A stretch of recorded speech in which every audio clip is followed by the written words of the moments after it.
कोल्हापूर जिल्हाध्यक्षपदी रवी किरण इंगवले यांची नियुक्ती होताच ठाकरे गटाचे उपनेते संजय पवार नाराज झाले आणि उपनेतेपदाचा त्यांनी राजीनामा दिला. त्यांनी पक्षात पारदर्शकतेचा अभाव असल्याची टीका केली. शिंदे गटाने त्यांना सामील होण्याचं खुलेआम आमंत्रण दिलं. मात्र उद्धव ठाकरे यांचा थेट फोन कॉल आणि सुनील प्रभूंच्या चर्चेनंतर संजय पवार यांची नाराजी दूर झाली आहे. बुधवारी दुपारी 12:30 वाजता संजय पवार मातोश्रीवर उद्धव ठाकरेंची भेट घेणार आहेत. या भेटीत स्थानिक राजकारण आणि आगामी निवडणुकांबाबत चर्चा होणार आहे. संजय पवार म्हणाले, मी उपनेतेपद सोडलं असलं तरी एक निष्ठावान शिवसैनिक म्हणून उद्धव ठाकरेंच्याच सोबत राहणार.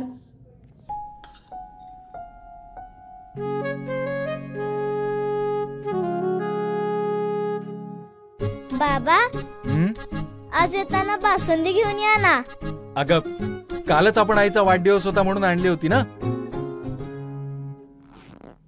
ऐकलं, गोकुळची बासुंदी पुन्हा खावीशी वाटतेय. खरं सांगू, मलाही खावीशी वाटतेय. पुन्हा पुन्हा खावीशी वाटणारी गोकुळ बासुंदी.